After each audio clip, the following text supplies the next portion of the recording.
All right, appreciate everybody being here today. Just to kind of wrap up last week, I was really pleased with our football team and our effort, the way that we went out and competed in the game on Saturday against a great opponent.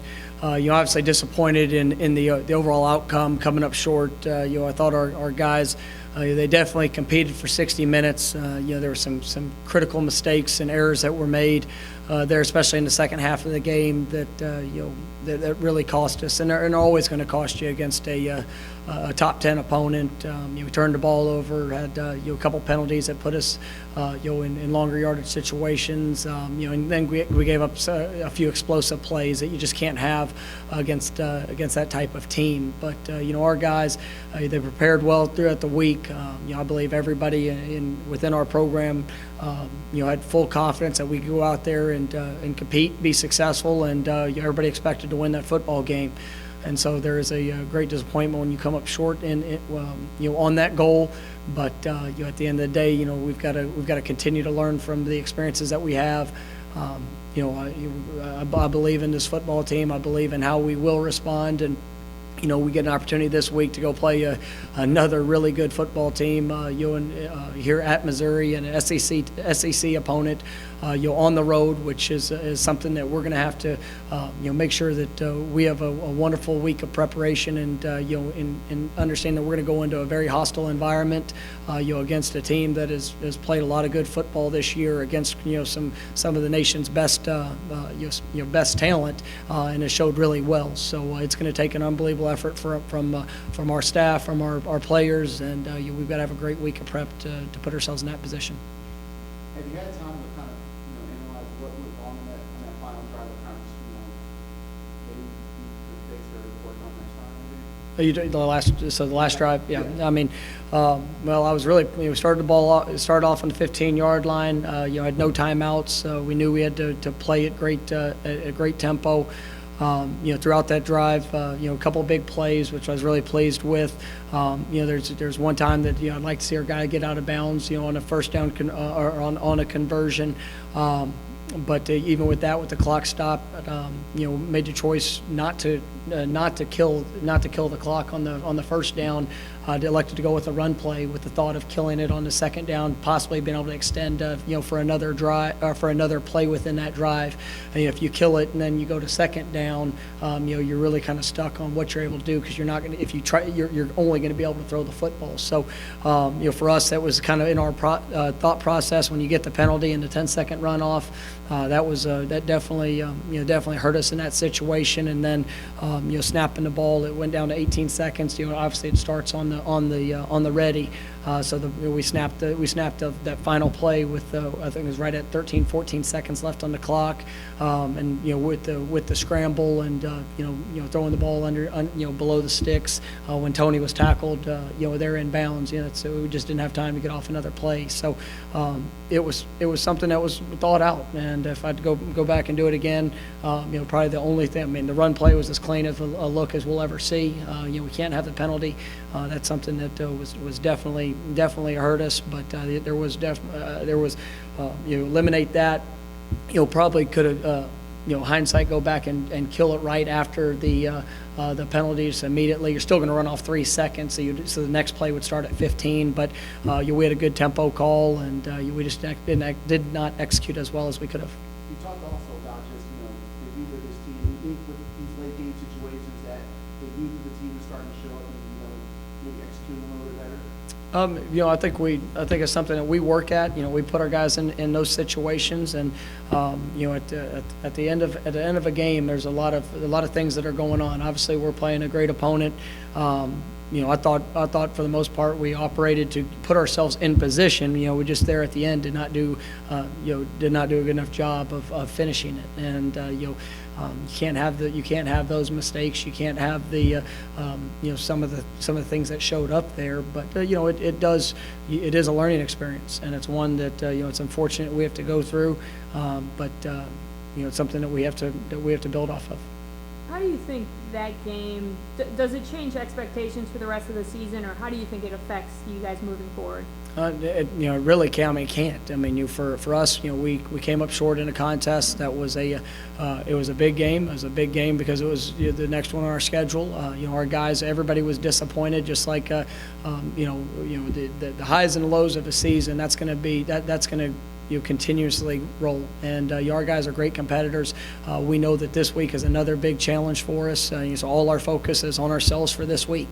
As the season continues to progress, we need to see our team improve. Our team has to continue to get better with each day that we step on that practice field, and then obviously be ready to play at a high level on every game day. So.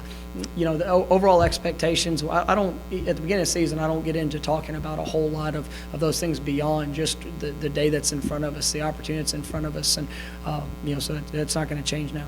Having said that, like yesterday at practice, did you get a good sense from the guys that they're ready to put that behind them and move forward? I think so, and that's something I told our guys, I told our staff, our guys. I mean, that was a disappointing loss. It was one because once again we had a fourth quarter lead and didn't finish the game the way that we wanted to, and so everybody's upset. Everybody's hurting. I mean, you put so much into each game and each opportunity that when you come up short, I mean, it's just there's nothing like it. And so, but for us, the only way that you're going to be able to bounce back from that is you have to learn from it. You have to keep your eyes up and your eyes focused on what it is that you need to do individually to become better. Our guys have done a great job of that. Our staff's done a great job of that. Throughout this season, I do think we've improved. I thought that, for the better part of that game, I mean, we had that game. We played really well, and but you still think. I mean, everybody's pitchers the second half, and the mistakes that were made there. There were still some things in the first half that really cost us, and that's where you obviously talk to your guys and you show them on film in areas that any one of 20 to 25 plays in that game would have made the difference. And so we have to figure out what it is that we need to do to correct those 20 to 25 opportunities and put ourselves in a position to play at the level that I believe we're capable of. Man, he's pretty special. I mean, he's a first-round talent. You can see it in the way the ball comes out of his hand. He's got a lot of confidence in what he does. There's not a throw on the football field he can't make, and he does it with really good personnel around him. He's got two tight ends that are both matchup problems. Obviously the receivers out wide are dynamic in what they do. They've got a lot of confidence in playing. They've got a lot of football experience and time together, so you can tell that they're all thinking on the same page, and with what they do, it definitely presents some problems. Thoughts on playing Barry Odom? Do you put extra weight in a game like that, playing a former coach here? Coach Odom, we've never worked together, but got a lot of respect for what he does.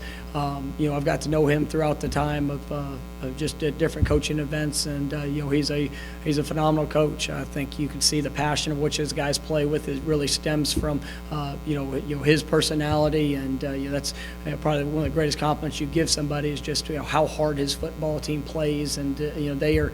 You look at them defensively, it definitely is an impressive group.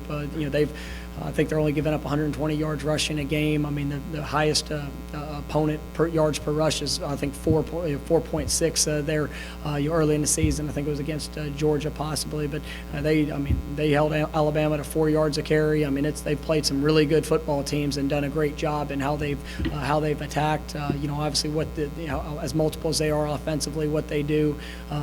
It's going to be a heck of a matchup, and it's going to be one that we know this is a well-coached team that we're going to play, so a lot of respect for them.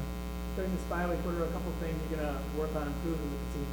During the what? During the bye week, what are a couple things you're going to work on improving with this team? Right now we're going to focus on this week and what we have in front of us.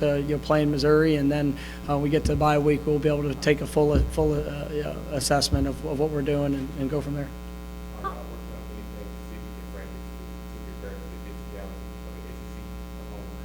Well, yeah, I mean, it's you've got to come to work each day, and you'll put forth your best effort. It's going to be a physical game, just like the UCF game was a physical game. That was something that you know, with the better quality of opponents you play, I mean, that's usually the staple. And, you know, for us, we got to go out, we have to play smart, we got to play fast, we have to play physical, and then, you know, we got to work to finish. And so in doing that, it's going to take a great week of preparation, and, you know, it's got to show up in practice. And, you know, for anybody that's got bumps and bruises, they better heal quick, because it's going to be a heck of a matchup come Saturday, and, you know, we've got to bring our A game. How much do you guys look at the, you know, way the conference is stacking up, and do you guys feel a sense of urgency with that? In what regards? Just, you know, you got 3 conference losses, and going forward, you guys feel pressure? You know, at the end of the day, once again, it's, you know, our focus is on today. It's a focus on controlling what we can control. You know, we are where we are, and so what we have to do is we've got to improve. We've got to stay focused on that.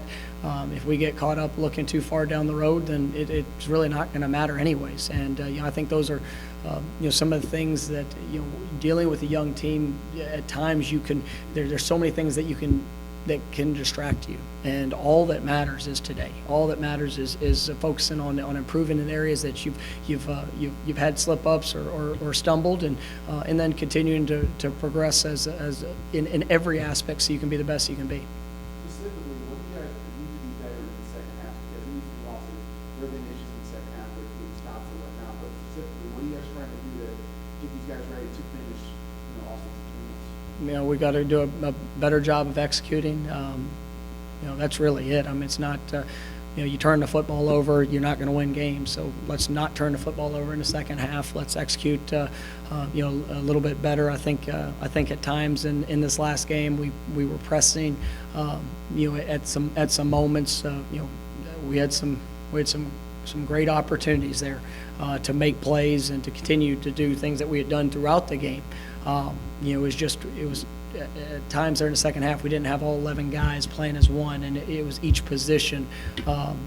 You kind of almost rotated in where that mistake happened, or the fundamental technique wasn't where it needed to be. But yeah, it's not some magic, you know, thing that you do. You just have to continue to play. You got to play for 60 minutes. You got to prepare, you know, that way in practice, and then when the opportunity shows up, you got to go perform. I know you mentioned this is the experience you as far as coming back, but do you attribute some of that to the youth of this team? You know, I not really. I mean, there's some things that the guys have to go through. I mean, it's just you have to sustain that focus. You've got to make. I mean, some of the things that some of the setbacks were guys were some of our more experienced players, and you know, at the end of the day, you have to just maintain that focus to go perform at a high level for 60 minutes. And you know, regardless of what, you know, circumstances there are, regardless of you know, the point of the game, or you know, weather or any of that stuff that happens, you just got to go play it, and you got to be able to execute at a high level, and you know, we've got to do a better job at that.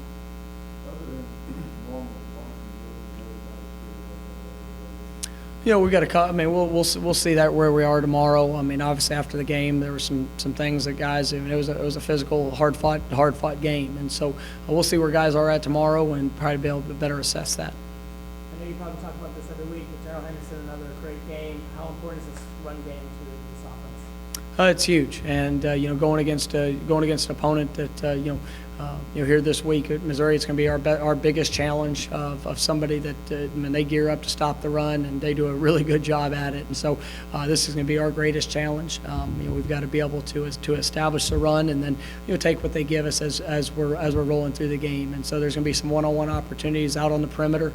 There's going to be times that they're going to that we're just going to have to work to win the battle up front. And you know, they've got a dynamic defensive front. I think their linebackers are the best that we played. Their defensive line's the best that we've played, you know, collectively, and you know, so it's going to take a great effort. The lines are banged up. You buy into any of this Alabama effect that the week after a team plays Alabama, they're a little battered and bruised? You know, I mean, watching the Alabama-Missouri game, it was a physical game on both sides, and I tell you, I thought Missouri, you know, every single snap they brought it, and it was impressive to watch. I mean, they were put in some situations. They turned the ball over a couple of times, and I mean, their defense had two, PN10 starting inside the 15-yard line. One of them they held Alabama to a field goal. That the other one they gave up a score. But you take away, take away a couple of the big explosive plays, and I mean, it was evenly matched in a lot of areas in that game. I mean, they played Alabama as good as anybody has this year, but they had a couple of mistakes and poor field position that really hurt them. But this is going to be a real test for us. It's going to show us exactly where we are because it is a physical, hard-nosed football team that that's well coached in what they do. All right, guys.